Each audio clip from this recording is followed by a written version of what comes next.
All right, well, welcome back, everyone, to the second episode of Audio Bar.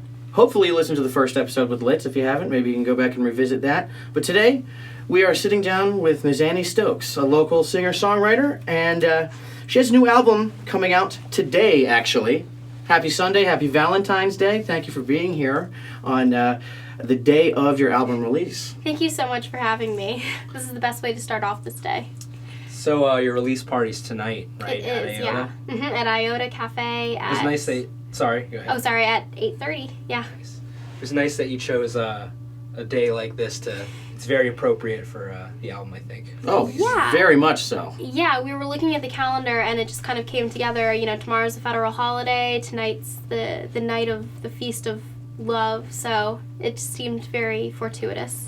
And I was going to ask, how would you describe Doll? Because it is very clearly about the concept of love and the stages of dealing with that. Well, I would describe Doll as a journey, I guess. I definitely learned how to play guitar and learned how to write songs by myself in my bedroom, so everything on the album is very much like a diary entry. You know, it was really personal.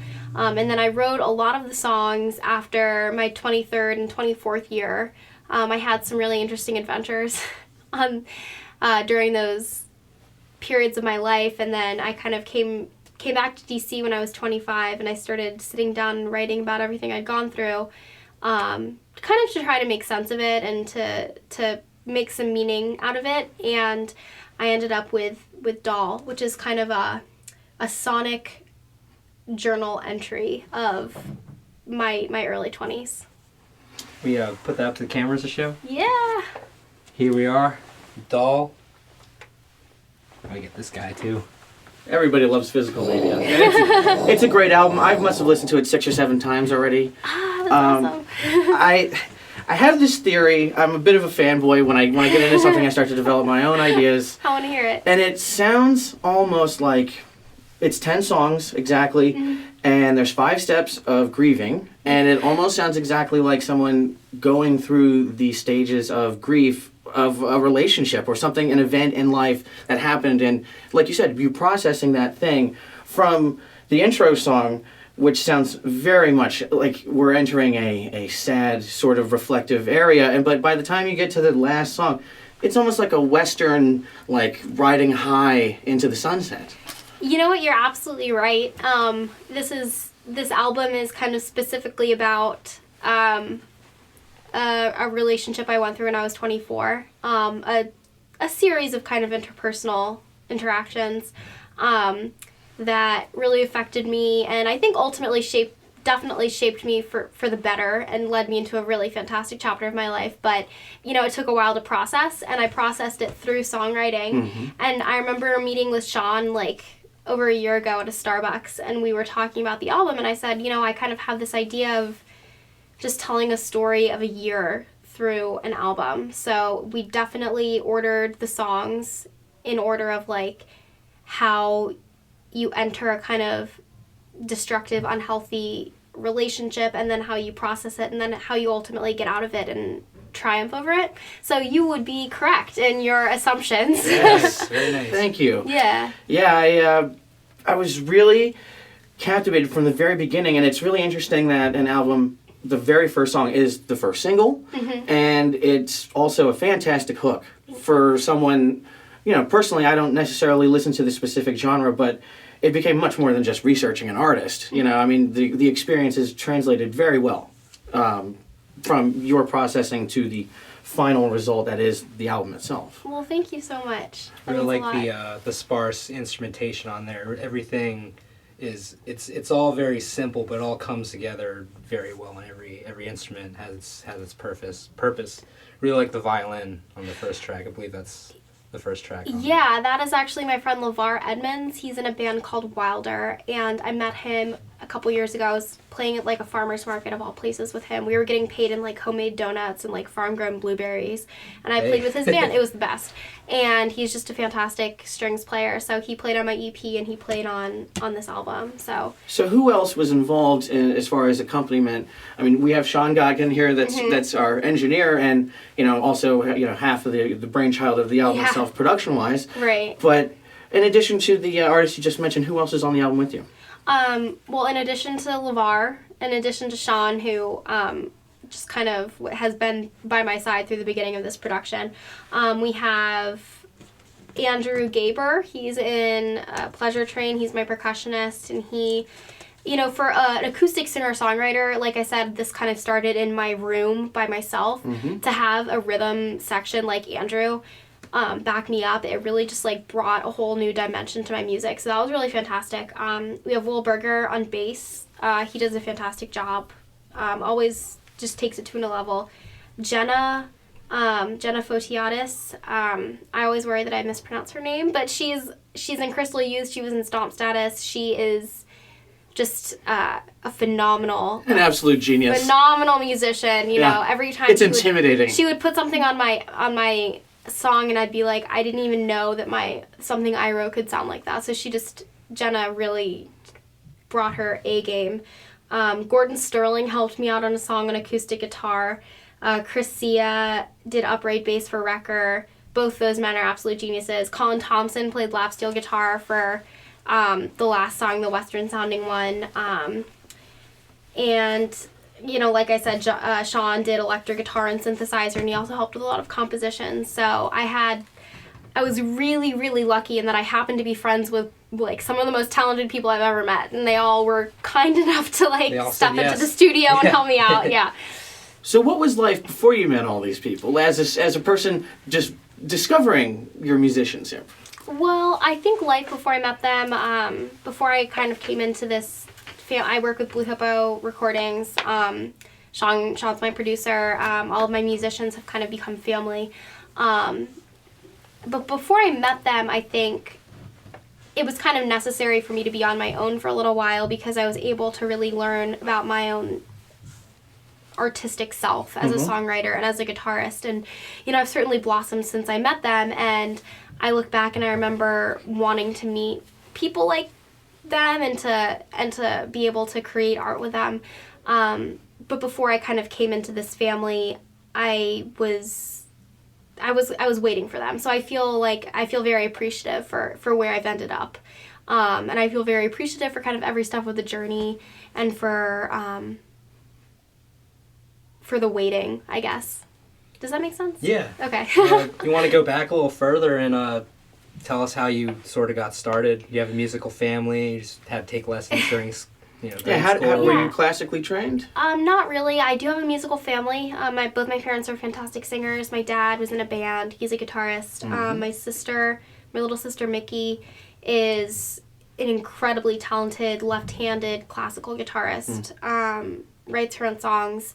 She was actually my inspiration, because growing up, had always been musical. I did musical theater growing up. I was in chorus. I took piano. There was never a day that music wasn't part of our lives, but I just never thought that I could be a songwriter or a guitarist. I just didn't think I had it in me. And then she started playing guitar and writing her own songs, and they were fantastic. And she really inspired me. And so for my 21st birthday, I got my first guitar. It was a Breedlove, and I kind of just hit the ground running. I spent every day teaching myself. I took a couple lessons, but mostly I'm self-taught. And I'm 26 now. I'll be 27 this August, so it'll be coming up on my 6th year of being a guitarist. Although I guess technically I've been writing like poems and stories my whole life, so it's kind of hard to say where it all started, but definitely my sister inspired me a lot. So you can bring back guitar playing about 6 years or so? Yes, I started playing it. Oh, well, thank you. That's mostly you, right? It's all me. All me except for one song. Gordon Sterling lent his incredible rhythmic talents to the album. But all the songs were written on my acoustic guitar. Sounds great. It's really clear sound. Thank you. Well, let's talk a little bit about the album. How did you come about writing the song Wrecker? Because I honestly thought that was the first single. By the way, that's my favorite song. Oh, thank you. That was kind of the first single. I released it back in October, and I made a music video. So it is, in a sense, the first single, but I did release it. Sean and I released it before we had really solidified the album. So it was just kind of like we wanted to put it out there. We wanted people to hear it. So the song Wrecker is actually the oldest song on the album. I wrote it when I was 22. I wrote it not about myself, honestly. I was kind of watching some friends and some acquaintances, and I was watching them participate in relationships where trust was not really a very strong variable, and where infidelity was kind of always the automatic default. And so I wrote the song Wrecker just about watching other people's relationships and thinking, what does it feel like to be in a relationship where you're never really sure if the foundation of your house is going to hold up. At the time, I'd never really been in a serious relationship, so it was, people relate to it a lot, and they always ask me questions about it, and the answers are very simple. Like, it was just, I was writing a story about somebody else. But I think when you listen to it and when I sing it, you can kind of put your mind, you can empathize with almost any person who's involved in that implosion. So. Because listening to it, you do the running themes, conflict, maybe even sort of, whether it be verbally or physically, an abusive relationship, and the ability to, from the lyrics, shatter someone with words, the toll that takes on someone. And it is very cinematic, and it makes sense because you mentioned before you took musical theater before. Yeah. And that makes total sense to me now, because the album carries almost like you could act these songs out in a way. And it's really interesting because it's really something to see, sort of a mix between a singer-songwriter with an acoustic guitar, but it's a single. You could market this, and it could be on the radio. I mean, it's very reminiscent of 90s singer-songwriters who had a career similar and trajectories on the album, quite frankly, similar to, what you're doing right now. And I think, it's... I almost want to go, like, song for song and talk about the album if I could, but, we only have a certain amount of time. That was my first thought when I listened to it. Yeah, it has a little bit of a throwback feel, but it also has elements. It's up to date. It's a little more modernized. Right. The instrumentation. You can hear it clearly on record. But yeah, I could hear record on the radio. That was the first thing. Thank you so much, and it's funny that you said that because when Sean and I were in the pre-production process, he would send me home with albums, and they were Amy Mann and like Ted Leo. Yeah. I mean, yeah. And so I'm glad that you kind of sonically picked up on that, because that was a really big inspiration for us when we were in the studio and we were kind of putting the songs together.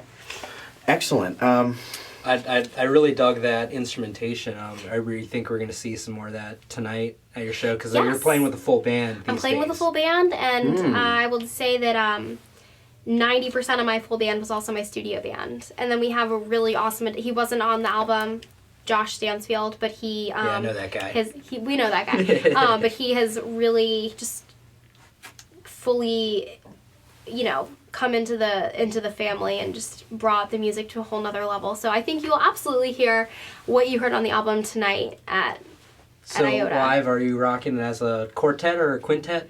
Oh, wait, hold on. I have to count. Yeah, me too. So Will on drums. It's a quintet. Quintet. Andrew on drums, Will on bass, Josh, Jenna on keyboard. Oh, Jenna's playing. Jenna's playing. I nailed down Jenna.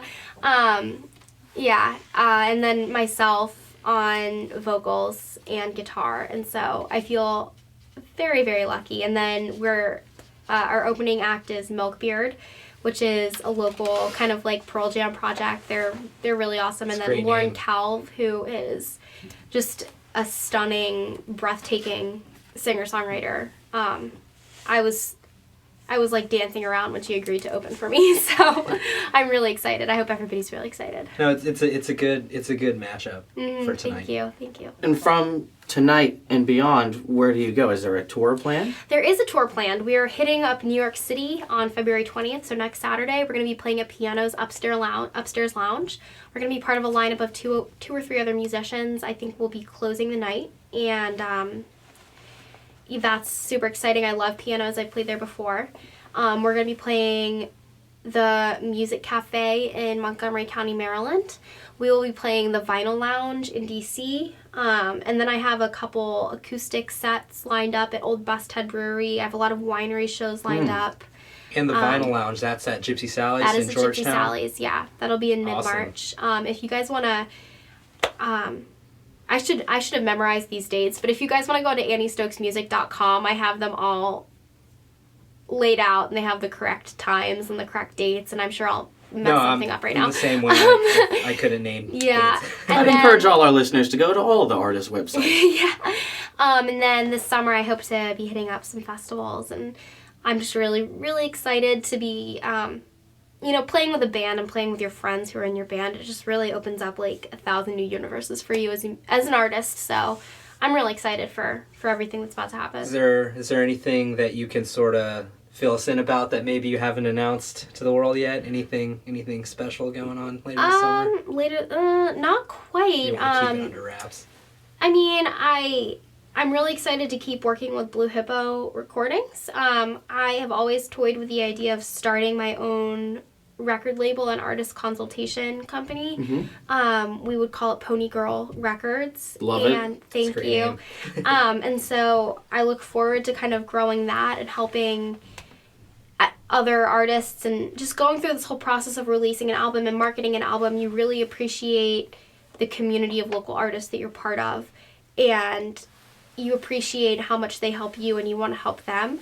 And so Pony Girl Records would be about helping other local artists and sharing talents. That's what we do around here. That is what we do. So I know I might just be speaking for myself, but whenever I'm done completing a project, I'm already thinking about the next one. Are you already thinking about the next album? Absolutely. What do you see coming down the road? Absolutely. I'm already writing album number 2. When I was in the studio for Doll, and it was about a year production process, and every second was necessary. It was slightly longer than some albums, but we really needed it because we were starting from the ground up. It is your first full-length album. It was our first full-length album, and it was also, we were developing it as we went along, and I think every day was part of the process. But while we were in production, I kind of put the songwriting on hold because I wanted to be fully present in the studio and fully present in the production process. But now that we're done, I'm just like itching to write songs again. So I already started writing songs again.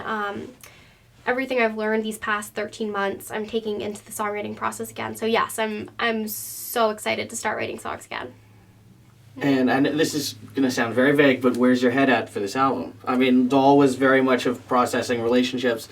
Is it in the similar creation space? Kind of. I'm going... Doll was about a specific life event, and, I'm in a different place now than I was when I wrote Doll, so I don't think it'll necessarily be a concept album where I'm processing an event in a linear way, but, I've collected so many experiences that I want to write about. And also, when you're a songwriter, it's not always about you. Sometimes you're writing a story about somebody else. Sure. And I would say that working with so many talented musicians and seeing the production process up close has really expanded how I write music and how I express myself. So it would definitely be different. It would be a little bit more daring, a little bit more out of the box. Do you see yourself going more towards the full band route with the next one? Yeah. Okay, yeah, I really dug that. Thank you. Yeah. Not saying anything against the other stuff because it's a great piece. No, I mean when you're working by yourself with your voice and your guitar, you know, that's all you have. You gotta work And a lot harder. There's no yeah, hiding. but now that I'm writing songs, you know, by myself, I can think like, okay, maybe tomorrow I can talk to my bassist or my guitarist or my drummer and we can flesh this out and we can turn it into something different, as opposed to when I was 22 in my, you know, post-college basement thinking, you know, maybe one day I'll have a rhythm section. So it's definitely different. I've been listening to a lot of like Moz and Rockers music from like 60s, 70s, 80s England, and I've been really into that that sound. I like all music, so Yeah, we'll see how building this onto goes. that, can you tell us a little bit about some of the things you like growing up or in high school, things you like to listen to these days too? I know you're a big Stevie Nicks fan. Yeah, I love Influences, Stevie Nicks. inspirations. So growing up, I was actually a really big musical theater fan. I listened to a lot of Sondheim. I grew up listening to soundtracks, Alison Krauss, Willie Nelson, Johnny Cash. My parents played bluegrass for me almost exclusively. So I think as a child, I put, you know, lyric was on the throne. You know, your lyrical content, what you were singing about, the poetry was the most important part, and I hope that shines through in my music. I would say it does. It clearly does. Thank you. Yeah. For me, I mean, I love instrumentation and I love musicianship and instrumentals, but for me, the lyrics and the words you're saying and the message you're getting across is number one for me. You mentioned that musical theater, you could kind of pick up on it in my songs, and, you know, that was a really big inspiration for me. Yeah, and then, you know, we grew up in a very musically open household, so I think all that kind of influenced me and continues to influence me. And then, you know, the more that I listen to, you know, like Joni Mitchell, you know, I've had people kind of rib me in a good-natured way that my chords don't make any sense, or that like No, that's good. the chord structure in my songs doesn't really follow a pattern, which it doesn't. That's but a then good I'll problem. like That's a good learn. thing. I'll learn That's a Joni Mitchell song and I'll be like, okay, well she didn't either. So No, it gets boring when you hear someone just play these cowboy chords. yeah. Over I and mean, over there again. are definitely songs where it works and where you need there's to a have time like and a place, but a- it's very cool that you come up with different voicings for a guitar, so it's just something different, and that's Yeah. something Joni Mitchell did. Did you know she played with Jocko?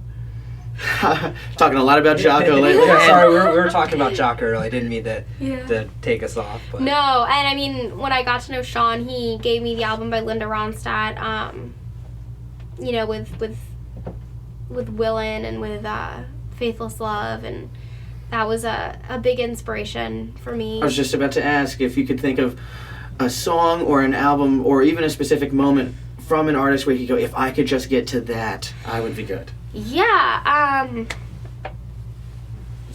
Alison Krauss's Raising Sands album, fantastic.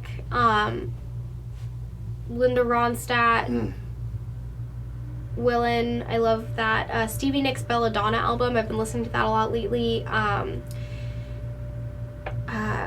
Oh gosh, that's a really hard question.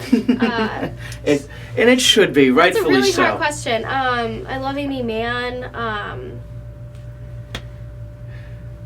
And I encourage our listeners to do I'll that send you a too. blog post about that one because Yeah, that's too excellent. Check them all out if you haven't heard them already. These are all It's- fantastic suggestions Stevie for new Nicks listeners. is still amazing. hard. Yeah, she's still amazing. The Rumors album, obviously. The Rumors album was kind of our inspiration because it is a concept album. It's a linear journey through a relationship. So. Sure. And where did you guys land to decide to have such a, I would call it a minimalist accompaniment approach? Like there are other musicians, but it's almost like seasoned in. That's a funny question because I don't think that was that was something we arrived at after many, many hours in the studio and in the mixing booth.